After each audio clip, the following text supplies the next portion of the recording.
My name is Aaron Brady from St. Mary's Riken High School in Southern Maryland. I'm going to talk today about defensive preparation for the season. How you prepare your staff, be ready for everything's going to happen when things come up. And you want to be ahead of that process. That's something you want to do. It's starting the winter, go through spring, use your clinics, pick up new ideas, new stuff, and put it all together, compile it. So by the time you get to August, you're ready to roll. So we're going to start. These are the 9 situations I'm going to talk about. Staff jobs and roles, scouting report roles, camp insertion plan, the grading of your players in practice and scrimmages, which as we know is a big deal to the parents, playing time, which is determined a lot by those grades and how we do that. We want to be equal as we can there. Tackling drills and stations, that's our guys getting better at what they do in their craft, becoming better football players. Our player handbooks, which help our acumen, better understanding of the game. Situations that we want to practice in fall camp. There's certain situations you want to be prepared for. So what happens to us in the game, we've already been there. We know our kids know how to react and what to expect. Number 8, offensive formations we want to practice against. Stuff we have a chance to see during the season. Maybe we see it once the whole season, but hopefully we've gone over it in camp and at least talked about it before it happens to us. And the last one is how special teams plays into defense.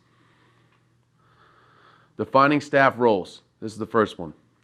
Okay? It's very important to define everyone's role before camp. So when camp starts, everybody already knows where they fit, what their job's going to be, how we're going to handle that. Okay?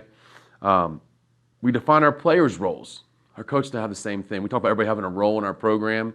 Everybody has a benefit. Everybody brings something to the table to help us have success, whatever that may be. It could be a small piece or a big piece, but they all matter the same amount. Same with the coaching staff. We want to keep our guys to stay in their lane, okay? You hear that sometimes about staying in your lane. If you're the D-line coach, don't coach the O-lineman or the running backs, right? That's his job. We hire people to do a job. Let them do the job. That's one thing I learned over the years being an assistant coach. I really enjoyed when I worked for guys that let us do their job. They hired us. We told them what we were going to do, and they let us go do it. They didn't jump into our drills. They didn't coach us in front of the players. We didn't argue about plays during practice in front of the players. That's all stuff we do behind closed doors. Hopefully we do it in the off season, but if it needs to happen during the season, that's fine.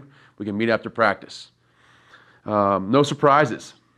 We don't have any surprises with our staff. We want to know what's going on. We want to keep everything within the family, but also have an idea of what's going on there. Okay. Here's just an example of an Excel sheet that we use to kind of lay out so everybody knows where they're at. For example, we look at Coach Spike. He's director of operations. He runs our special teams. Okay, his main position is special teams for us as far as the defense and special teams go. We have our defensive coordinator. He handles the scouting report. He's the overall DC. Doesn't coach a position, but he has the ability to float anytime we need him to float. And kind of just goes through, you see certain guys, there's weight room, run game, head JV coach. Even down here you have the JV coaches, the freshman coaches. But as you notice, all of my coaches are part of our varsity staff. So on game day, all of our guys are there. They're all part, they have a role. Everybody has something to do on game day. Okay, that's a whole other topic, talking about how you include everybody in game day and everybody has a role with that. You see here we have a guy in charge of water, academics, weight room assistant, and we have a speed coach. All these things tie in, but everybody knows what their role is and their main job. That allows you to do your job to the fullest, and everybody can stay in their lane and have success. I want to move on now to scouting report.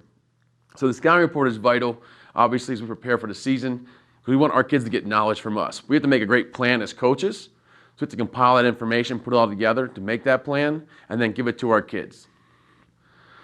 All right, the first thing we got to do is establish what are the needs of this document. What does it need to look like?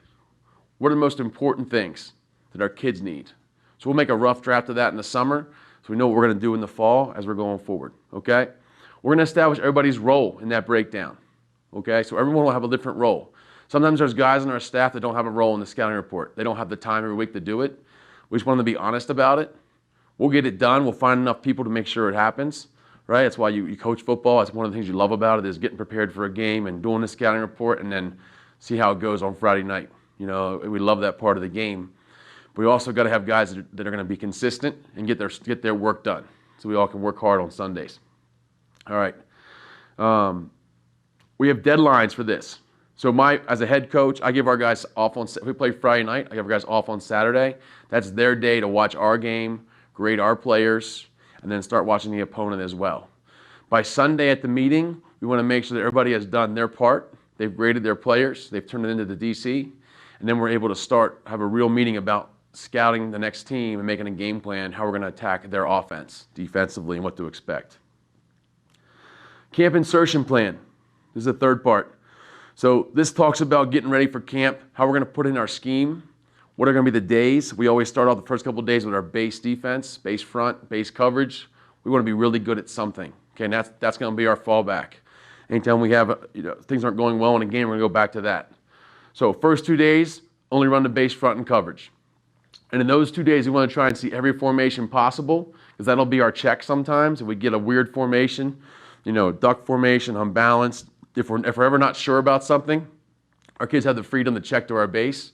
We've played that more than any other coverage, any other reps in camp. And as you know, through 7-on-7 in the summer, we get lots of reps of playing our base defense. So that's easy for us there. That's the first 2 days of camp. We want to work with the offense. We want to insert our fronts in coverage so we're ready to go with them. For example, if the offense is putting in 3-by-1 on day 2, we have to be ready for that as a defense. So we got to communicate with them. We don't want to put something in too early and we don't have an answer on the field. So we'll take our insertion plans, we'll put them side by side just to make sure they match up. Same goes for empty, double tights, goal line, any of that kind of stuff that we're going to see, we want to be on the same page. So our insertion for empty will be the same day. The offense will put in empty plays in formation. Defensively, we'll do the exact same thing. So we all work together there. Okay? We want to understand our opponent's schemes for the season. What do we have to work on during camp? We look back at our season last year, the teams we're playing again this year from last year. We're looking at what they did to hurt us. We want to see those things in camp as much as we can and get better. We look at all of our opponents, understand their schemes. Are we playing an option team this year or veer? Are we playing mostly spread teams? Do we play an I-back team? These are all things we want to cover in that first week of camp to make sure we see everything at least once early, and then we can build on that later on in camp. You want to insert situations. You work with the head coach and the coordinator there. And that's going to be like coming out, red zone, third downs, fourth downs, 2-point plays, any kind of critical situation, 2-minute drill. All those things are things you want to work on during camp. Okay? We're going to show you a plan to insert all our fronts, blitzes, and personnel groups. So basically, if we're going to have a goal line, a bear, a nickel, a dime, whatever we think we're going to need for the season, we're going to put it in camp. Our goal is usually to get it in the first 2 weeks because we have 3 weeks to prepare for our first game. So within that first week and a half to 2 weeks, we have to have everything in that we need. Because once we get the game week, now we're going to pick a menu of defenses and fronts and blitzes, coverages that we're going to use for that game only. Grading of players. I think this is one of the biggest things. There's so many different ways to do this, and it's really good for our kids. It makes them better players. They learn the game. It's really good for us as coaches. Helps us be consistent, and we have to be across the board with this as a group. All right, we want every position to be graded the same. We don't want the D line to be different than the linebackers. Okay, we have all the coaches on the same page with this. Very important. The first time we do it, we usually grade together because I want them to see how we're going to do it, how it's going to work. Okay. So there's 3 main things I think we need to evaluate for defensive players. Okay, the first one is understanding of the defense. Did he do his job on the play? When the ball was snapped, if he's the B-gap player, was he in the B-gap? Did he read his key? Okay, that's very important. That's number 1. We got to have 11 guys that know what their job is and they can execute it to have success. Okay. Number 2 is effort. Okay, it has nothing to do with talent. Effort is all about heart and 1-2. We need to find 11 guys that want to run to the football and play with great effort. If we have 22, we'll play 22. But I tell you, we're going to play the guys that are going to give that effort because that's going to allow us to have the success that we want to have. Okay? And the third one is the ability to make plays. At the end of the day, it all comes back to that. We need guys that can make plays on the field. We have to put them in position to have success and give those guys those opportunities. We're going to find out who those guys are. So a grading system.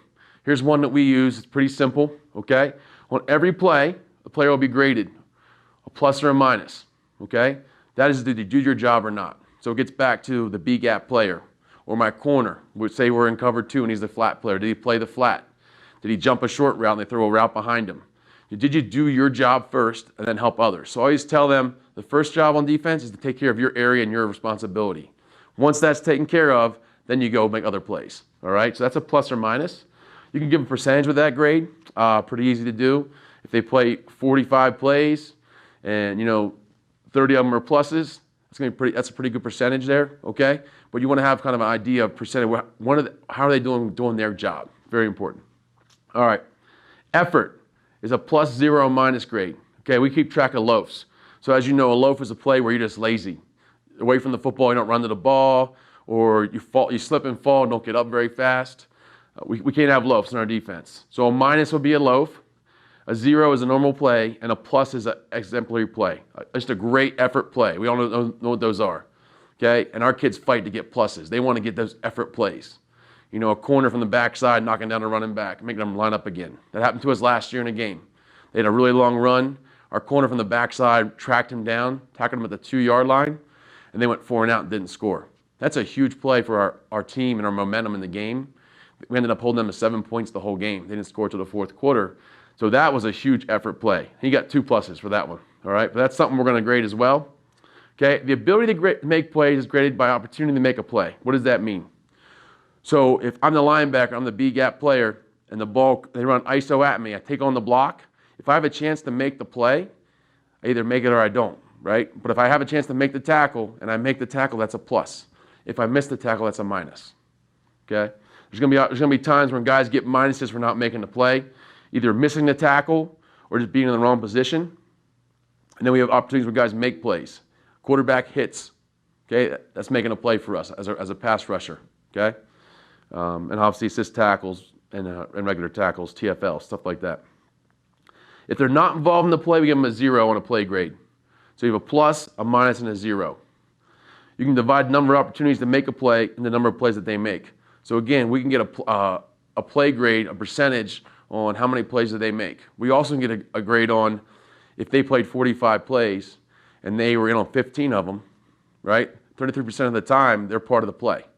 So depending on position you play, that's pretty good. For our linebackers, that's awesome, right? And it goes down as you D linemen have the lowest percentage of making plays, then linebackers are the highest, obviously, and DBs are in the middle. That's something you can decide on your own percentage-wise. Also based on what you play defensively can change their percentages. But I think it's important for us to grade our kids across the board evenly so they can see those numbers. And then when the kid comes in and says, how can I get on the field more, you can go back and look and say, well, you know, your play grade as far as doing your job is low. 1 out of 2 plays, you're not in the right place. You're not lined up right, you're not playing your gap, you're not doing your assignment. Okay, this is great coaching points, and at least it's on paper now. We're not guessing when we're talking to a kid. We have real numbers. All right, moving on. Tackling drills. All right, very important. Tackling's about your feet. It's all about your feet. I tell the kids all the time, you gotta be in a good position. You gotta be able to get in a great stance, have a great start. You gotta get yourself to the football, which means running to the ball. Then when you get to the football, you gotta be able to break down or run through somebody. Then you gotta finish with your feet. But all this involves having great feet and being in great position. Head coach and DC, we're going to establish how we're going to tackle. There's so many things out there now about tackling, different ways to do it. The hawk tackle, gator tackle, whatever you want to call it. You have the conventional tackle, right? We're going to talk about how we're going to coach tackling and teach it because we want to all talk the same language. It's very important to me with our programs. Our kids hear the same thing. And they hear the same thing from 9th grade all the way up through the program. It's all the same to them, okay? The first day of camp, the first thing we always teach is tackling. The first thing we do, liability, but also for safety. That way, at least we've told the kids, this is what we expect when you tackle. This is how we tackle. And a lot of tackling techniques is very similar to blocking, right? It's still, you have great feet, your feet are in good position, you have a good base, you play with great leverage, and you add in your hands, okay? Every coach will know our base tackling drills. So we'll do a lot of tackling circuits. We'll tackle by position on defense every day, at least for 5 minutes, if not more. But we want them doing the tackling drills that we want to do. We don't want people making up their own stuff. We want to know what those drills are. Okay? Okay, page of tackling drills. What does that mean? So the lead position coach of each of our positions will have a tackling page for the season. He will list out all the drills he's going to do at his position. Now, obviously, we have our drills for our stations we want to do. You know, vice tackle, angle tackle. We'll work on the hawk tackle, you know, those kind of things. But then also, we're going to have the drills they do for their position specifically. You know, D-line's got to work some hands-on, you know, create separation, get off and make a play. DB's got to work on being able to open field tackle, being able to sprint across the field, gunner control, and make a play. Being able to take on a receiver, keep contained if I'm a corner, and then work off and make the tackle back inside. Working with the safety, you know, and do those kind of things. But we want all these drills to be on paper, and then that coach takes that paper and uses that for the season. One of the things I tell them is put it in your car or your truck when you end practice. Go when you get done with practice, go in your truck and have them all on there, and just put a tick mark each day next to the 5 tackling drills you did. So during camp, you want to make sure you get through all those drills. You liked all of them for a reason in the off season. So as you're going through, you may get to day 5 and say, well, I haven't done this drill yet. I really liked it. I'm going to do that drill today. So a great way to kind of keep yourself in check, but also we're staying on the same page. Because as the head coach, if you do a tackling drill and someone gets hurt and it's a poor drill, I'm going to get in trouble, right? I'm responsible for all those kids and their safety. I tell their parents we're going to be safe. Obviously, it's a physical game, but we want to be safe and teach safety, okay? So that's really important to me. It's something I really care about. And also, we want all of our guys in the program doing the same thing, all the way down to the freshmen. They're all going to tackle the same way. It's going to be consistent across the board. All right, player handbooks. So all of our kids are going to have a playbook for their position. So if you're a defensive lineman, you're going to have the same handbook for your freshman as if you're a senior. That way, going through the program, okay, you're getting taught the same things. You see it on paper. Each coach kind of puts his own little spin on it, whatever picture he wants in the front, a couple different things. One thing they will share is the first page is always from the coordinator about our defense. So every kid has that first page. It's the same. It talks about our mentality, our expectations, what he wants us to do, our goals defensively going into the season for a game, those kind of things. And then we'll send the handbook once it's done, the D-line, linebacker coach. We have inside, outside linebackers, safeties, and corners. They have their handbooks. Once they're done, they send them to us. We approve them. And then we get it out to the kids. It's a guideline for us. So I want to give our kids that in the beginning of summer, so they have it all summer, and then they'll also have it for camp. But all of our kids have a 3-ring notebook to keep all this stuff in there, so they always have the ability to take notes. They also have the ability to read that and do their homework at home, make them better players, okay? And like I said, again, the last page, I want to talk about that again, is individualization. Each coach can put his own little touch on his handbook. Kids like that. Maybe his own little sayings. Like our D-line, they call themselves the dog pound. Stuff like that. It's kind of cool for the kids, something they can hang their hat on, get excited about, and that'll be in there as well. All right. So I talked about situations in practice. This is very important because we get into a football game.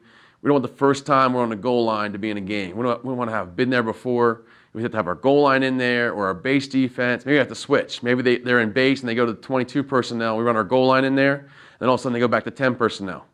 So we have to practice those situations and be ready for those. Okay? We want to teach our kids the game, understand situations. That's the biggest thing. So during camp, if we're going to do a coming out drill where the offense touches the ball and they're -1, that day in meetings, we're going to talk about coming out drill. We're going to talk about the expectations for the defense. Defensively, we want to get a stop, right? We want no first downs, make them punt out of their end zone, get a turnover or a score.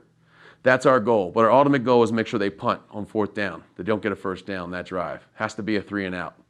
And we talk about the plays they're going to run offensively, and they write down those notes, okay?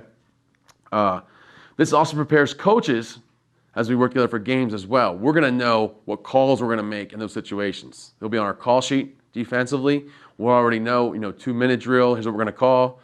Red zone, goal line, coming out drill, 3rd down, 4th down. 4-minute drill. Those situations I've talked about are very important. We want to practice those. And there's always some stuff there as a staff we want to already have in place. And that's something we can give to our players and our coaches so we're all on the same page and it's all streamlined across the board. Here's situations. I talked about a couple already. I've mentioned these. I didn't say defending a no-huddle offense. Now, our offense does a lot of no-huddle in camp to get more plays in, but that's important. We play a team that runs a lot of plays really fast. So we got to be prepared for that in camp. So that's a good one. Understanding the difference between 3rd and short, 3rd and medium, and 3rd and long. End of the half for a game, Hail Mary plays. I've won and lost games on Hail Marys. Okay? It's happened to us. All right? It's something we got to practice. And the time we lost, we had someone not do what they're supposed to do, and we practiced it. Okay? It's very frustrating, but at the end of the day, it's still on us as coaches. We didn't practice enough. He didn't understand because he did the wrong thing. So that's something we're going to work on at least once a week, and we'll work on it in camp. 2-point plays. We got to be ready for hard counts and quarterback sneaks, right? You get into the first game and they run a quarterback sneak, you haven't practiced that, and you're yelling at the kids to get in quarterback sneak defense or get low, but you haven't practiced it, okay? We want to practice that so they know what to expect. If it's a quarterback sneak situation, We're playing a gun team, they get under center all of a sudden. They got to know it's quarterback sneak, right? It's something that we want to coach. Trick plays. Everybody has a few trick plays up their sleeves. We want to practice those. We don't want those to beat us. Reverse, toss pass, double reverse. There's all kinds of stuff you're seeing now. The Philadelphia Eagles play. So, there's some cool stuff out there. We want to make sure we're prepared for some of those plays. Also playing the option or a zone read team. Zone read is just like triple option. Same thing. But we got to be ready for those kind of teams. And we might see option. You never know what team can pull out option any week and just throw that at you. So we want to have all of our keys ready, know what our jobs are, and see that in camp as well. And the last one is our coach using headsets during practice. We want to treat it like a game. So our coaches are used to working together in a game situation. The kids are used to being on the field without the coaches. And we kind of prepare for that situation. Because you only get 10 a year. And if you do good enough in those 10, you might get 2 more. That's how it works in our league. Offensive formations to practice. Okay. So as you prepare for game week, most offenses will show you at least one formation you have not seen on film. So one thing we're going to do in camp, we're going to try and see as many formations as possible to prepare for the season. Because you never know who's going to jump into empty or unbalanced, like a duck formation.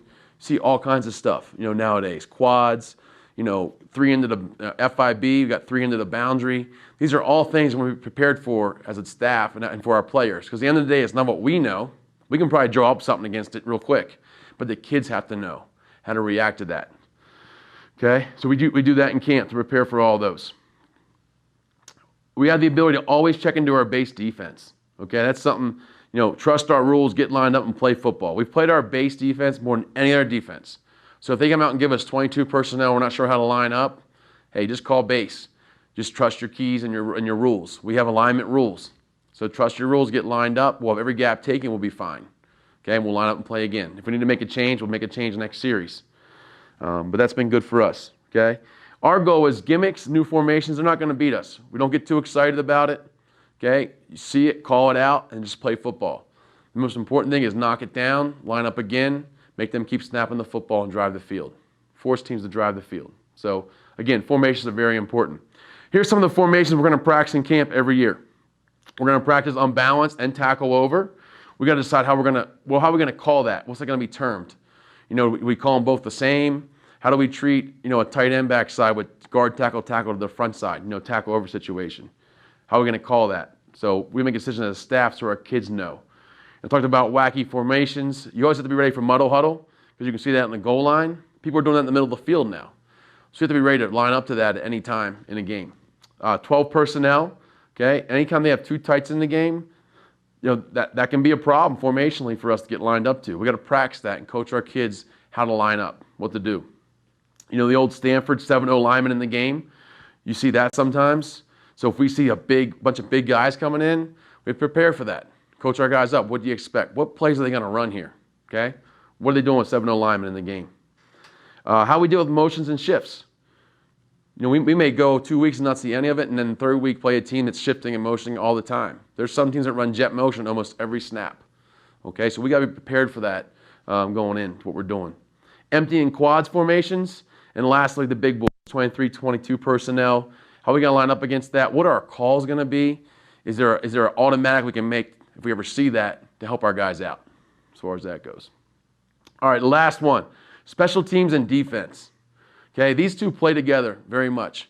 So for us, our kickoff is the first play of the series. All right, I have my defensive coordinator involved with kickoff for that reason. That way they can't complain if they get the ball back to the 50. He was in on it too, right? He was part of it. That's a big deal. All right, defense has to be ready for what?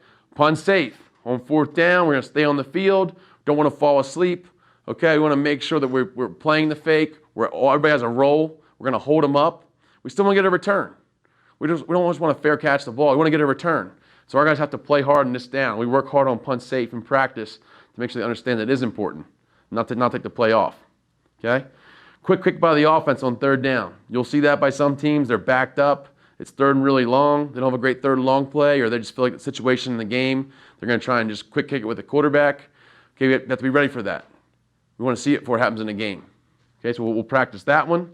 Blocking field goals, very big deal for us. We want to block every kick. If they're punting or they're kicking a field goal, we want to block the kick. So we're going to practice those techniques for our field goal block that are important for us to have success. And over the years, we've blocked a bunch. So I want to keep that going. And then defend muddle huddle. And that's just all about recognizing it, lining up to it, understanding who's eligible, who's not, where are the receivers at, make sure everybody's covered, okay, and make them just bring it back in and kick it on a muddle huddle situation. All right, in conclusion, I want to wish you guys good luck this year. I hope you guys can play with imposing enthusiasm, have a lot of fun in your programs. I think these 9 things will help you prepare for your season, but it's something you got to get ready in the off season. It's not too late for this summer. June and July, to talk about these things. So when you get to August, you have a plan. We always have an insertion plan ready to go when August starts. Obviously, it can change as time goes on. We want to have these things in line and have our staff on the same page. And I can't say enough about the grading, because that's about playing time, and enough about coaches knowing their roles.